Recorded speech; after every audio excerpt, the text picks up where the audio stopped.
Ouf, merci le frigo. Euh, Ok, bonjour à toutes et bonjour à tous. Chloé est en ma compagnie aujourd'hui pour faire la restitution de la communication de conscience à conscience. On est jeudi 21 janvier 2021. Il y a du 1, il y a du 2 et c'est super. Eh bien, ok, Chloé se propose de commencer la restitution. Bonjour à tous. Alors, ma CCC a été 2 fois plus longue que d'habitude ce matin, parce que, alors que pourtant on a convenu de l'heure dans la matinée avec David, je me suis trompée et au lieu de commencer à 11h30, j'ai commencé à 11h20. Et puis finalement, arrivé à 11h30, là, quand j'ai vu l'heure, je me suis dit, oh mince, j'ai pas fini, je sentais qu'il y avait encore plein de trucs. Et il m'a fallu 1 minute ou 2 avant de me souvenir mais en réalité, j'étais en avance, donc ça tombait très bien. Alors moi, ça a commencé donc à 11h20. Là, ça m'a demandé ce matin un petit peu d'organisation, puisque Ellie était là avec moi. Il a souhaité aller dehors. Bon, il y a des règles assez strictes quand il va dehors, et notamment ne pas jouer avec le chien. Le chien qui ce matin est très excité parce qu'il y a des chasseurs dans le coin. Et donc j'ai commencé en fait ma connexion avec une sorte d'agitation à l'intérieur de moi, et que je sentais en lien avec ce qui se passait à l'extérieur. Donc les chasseurs qui sont très bruyants, ils ont des meutes de chiens qui hurlent en fait là autour. Et donc j'ai senti ça provoque toujours une certaine peur en fait à l'intérieur de moi et de l'agitation. Et donc ça m'a demandé tout un temps au début pour ressentir ça et puis que l'agitation s'apaise un petit peu. Et en même temps, j'ai été mise très en lien avec les proies et les prédateurs. Et donc là, à ce moment-là, quand même, je sens fortement ta présence, David, et je nous vois tous les deux dans nos corps vibratoires. Et on est invité en fait à observer ce qui se passe dans l'astral. Alors d'abord, j'ai les images, j'ai un peu, je sens en moi comment l'énergie de la proie et l'énergie du prédateur, et ça se met en forme. En fait, j'ai l'image d'un lapin complètement apeuré, pris dans les phares d'une voiture. Quand qui courent dans tous les sens, qui savent pas, qui voient plus, et complètement effrayés. Et puis, il y a eu l'image d'un chien complètement enragé qui perd la tête et qui n'a qu'une seule obsession, c'est d'attraper ce lapin là complètement apeuré. Donc ça s'est traduit beaucoup de cette manière-là. Ensuite, c'est aller chercher des moments où j'ai moi-même expérimenté en fait ces sensations-là, d'être une proie dans des expériences de ma vie ou d'être aussi une prédatrice.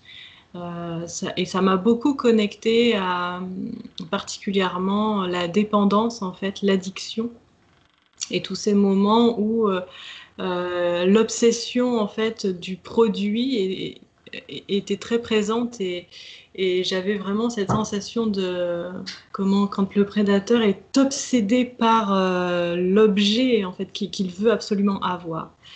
Et tout ça, en même temps, regarder en fait tout ça tous les deux, David, dans l'astral, et ça se manifestait aussi de manière comment il y avait des ombres. En fait, je voyais beaucoup d'ombres qui se jetaient en fait sur des points lumineux. Et j'ai commencé à voir des humains dans des sphères lumineuses, et puis ces espèces de formes dans l'astral qui étaient attirées en fait par ces points lumineux. Et à un moment, je comprends que en fait, c'est l'énergie qui les attire. Et, et donc, je voyais parfois les sphères lumineuses qui tremblotaient. Et donc, les formes pouvaient entrer en fait entrer dans la sphère lumineuse, mais surtout venaient prendre l'énergie que je voyais moi sous forme de lumière. Voilà, ça a duré, il y a eu tout un temps comme ça a été assez long en fait, enfin assez long. Oui, ça a duré les 10 premières minutes.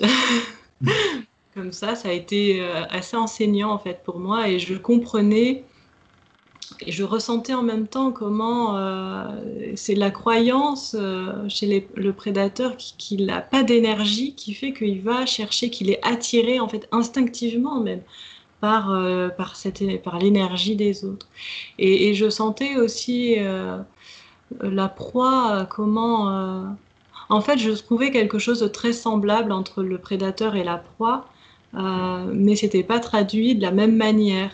Et avec la proie, y avait quelque chose où, comment dire, euh, pareil, il y avait une croyance, ça tournait autour de la considération de soi-même, de la valeur et du manque en fait de reconnaissance de valeur et de considération, qui fait qu'à un moment donné, l'énergie peut être prise, quoi, utilisée.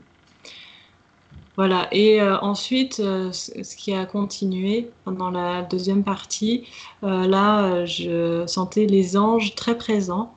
Et Sri Aurobindo aussi. Et puis, il était question d'accueillir le supramental. Là, il arrivait sous forme de lumière blanche, très lumineuse.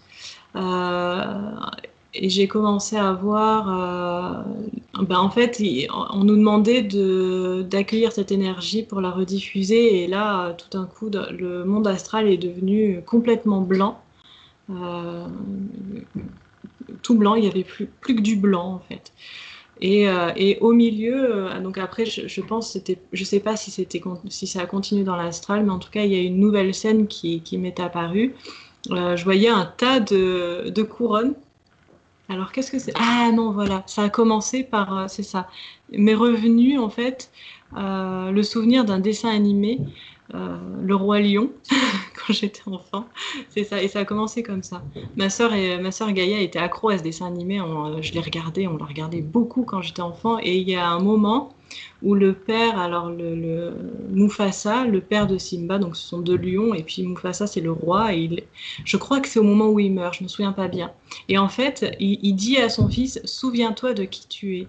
Et il veut lui signifier, souviens-toi que tu es le roi. Et là apparaît donc ce tas de couronnes devant moi, un immense tas de couronnes. Et je vois plein d'humains autour, en cercle autour de ce tas de couronnes. Et en fait, ce qui est dit, c'est comment dire, qu'on est invité à prendre la responsabilité d'aller chercher une couronne pour se reconnaître en fait souverain divin de notre royaume. Voilà. Et c'était vraiment cette démarche qui était demandée de prendre cette responsabilité de se reconnaître souverain divin. Voilà. Et ça s'est terminé là-dessus. Waouh, c'est riche. C'est une double communication.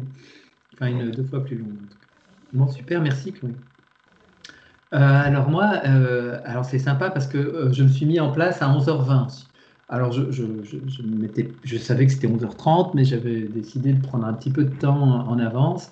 Et je me fais un tirage de cartes. Et c'est rigolo parce que là, bon, ce tirage étant aussi très lié à mon séjour, là, puisque je m'apprête à prendre la route pour rejoindre la Bretagne et donc rendre visite à mes parents. Et donc, je voulais voir un peu la tonalité du séjour. Et la première carte que je tire, c'est la Renaissance. Et dans la Renaissance, il y a le chameau, il y a le lion, et puis enfin, il y a un enfant qui sort de ces trois dimensions. Et là, je me sens, quand tu fais ton partage, je me sens que ça relie vraiment à cette énergie-là du prédateur, de sa proie. Enfin, il y a quelque chose, le chameau qui serait vraiment plutôt... il est vraiment dans la brume. Il y a le lion qui est plutôt le prédateur. Et puis après, enfin, de ça, on peut s'élever au-dessus de ça et puis naître à l'enfant divin quelque part. Et donc voilà, donc, ça c'était pour faire un lien avec ce que tu avais partagé dans la première partie. Je trouve que c'est intéressant. Ensuite, 11h30 arrive et donc je me relie à toi. Je sens une simple et fluide connexion. Je sens tout de suite de la joie, une belle présence et ce qui ressort, une belle qualité de présence hein, avec la rencontre avec ton je suis. Je sens que on s'élève assez rapidement et je vois, il y a une scène qui apparaît. J'ai du mal à la décrire et je dis, ok, ben, c'est pas gênant, je cherche pas trop à la décrire, mais je dirais c'est une scène euh, de la Nouvelle Terre. Et donc il y a quelque chose, en tout cas le mot qui me vient de cette scène, c'est harmonieux et c'est beau. Et donc, bon voilà, je reste un petit peu avec cette atmosphère là, de la scène, de beauté et d'harmonie. Je sens qu'en même temps, mon corps s'expanse et je sens que voilà, je suis très en contact avec le corps vibratoire. Et puis, on prend un temps pour regarder l'humanité, comme on fait souvent enfin, dans les communications ensemble, ça se fait souvent un peu dans cet esprit, enfin, en tout cas, peut-être que je le perçois. Et on regarde un peu l'humanité et on voit que c'est tout gris. On voit que c'est tout gris. Et en fait, en tout cas, un peu l'action qu'on mène, c'est de transmettre la couleur du nouveau monde à l'humanité, en fait. Et d'enlever le voile qui voit qu'on voit le monde tout gris, en fait. Et enfin, qu'une grande partie des humains peuvent voir seulement un aspect du réel, en fait. Et donc, c'est le mot qui est donné, c'est le dévoilement. Il faut dévoiler.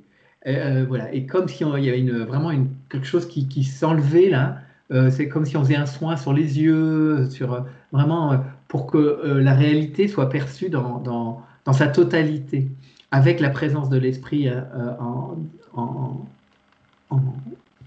en elle, en fait, dans la perception de la réalité. Et donc ça, c'est vraiment l'action. Euh, je crois que c'est à peu près tout. Je pense qu'il pourrait me manquer quelque chose, mais ça n'a pas l'air de venir là. En tout cas, je sens aussi qu'il y a une grande présence à mon corps. Je sens qu'il y a une dilatation très grande du corps. Ça s'expanse beaucoup. C'est très agréable en fait. Il y a vraiment, euh, ouais, je, je, vraiment une très belle action dans le corps. Euh, ouais, je crois qu'il n'y a rien d'autre qui me vient là tout de suite. Voilà pour moi, donc, pour la communication, pour la réception. Hmm. Merci David. Ok, ben, bonne écoute à tous. Merci à tous pour les commentaires lorsqu'il y en a, c'est sympa. Puis quand il n'y en a pas, c'est bien aussi. Et je vous dis, ben, peut-être pas à demain ni après-demain, parce que je suis un peu en voyage là et je ne sais pas trop comment sera ma connexion. Mais en tout cas, au plaisir de vous retrouver prochainement. À très bientôt. Au À revoir. bientôt.